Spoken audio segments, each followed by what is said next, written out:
ठंडी हवा और खेत के बीच रसोई करने वाली बहुएं।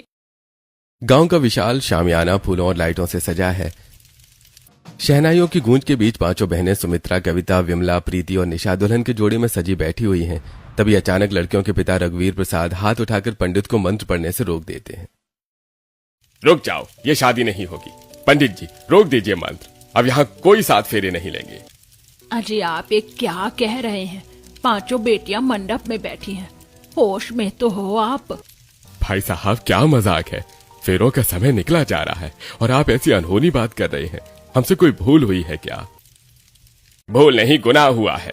वो तो भला हो भगवंती जी का, जिन्होंने बता दिया कि आप लोग तो भिखारी हो। आप लोगों के पास ना पैसा है ना घर है, एक छोटी सी झोपड़ी और बंजर खेत, बस यही है ना आपकी औकात।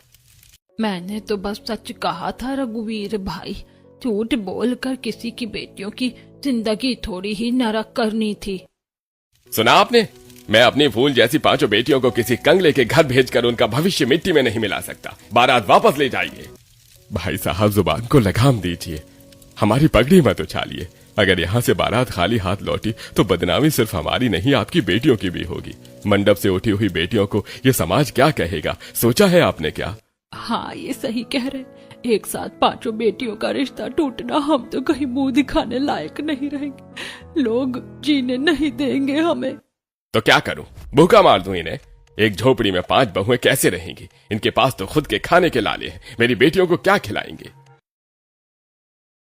पिताजी, आप हम पर यकीन रखिए।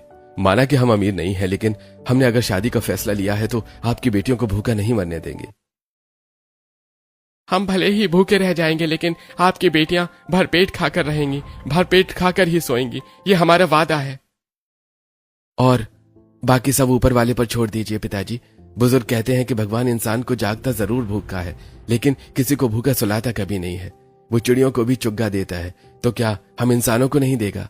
रामपाल और उसके भाइयों की बातें सुनकर गांव के कुछ बुजुर्ग और रिश्तेदार आपस में कानाफूसी करने लगते हैं। तभी सरपंच साहब आगे आते हैं। अरे भाई देखिए रघुवीर जी, माँ बाप जन्मदाता जरूर होते हैं पर भाग्य विधाता नहीं। हो सकता है इस गरीब घर में जाकर आपकी बेटियों का भाग्य चमक जाए, जो शायद किसी अमीर घर में न चमकता। बेटियों के भाग्य पर भरोसा रखिए। ठीक है, जैसा मेरी बेटियों की तकदीर में लिखा होगा वही होगा। पंडित जी, शुरू कीजिए। चलिए सावधान, कन्यादान के लिए आगे आइए। मंत्रों की आवाज और फिर से गूंजने लगती है। पांचों बहनें घूंघट की ओट में एक दूसरे का हाथ थाम लेती हैं। हे भगवान, सच में हम इतने गरीब घर जा रहे हैं, पता नहीं आगे क्या होगा।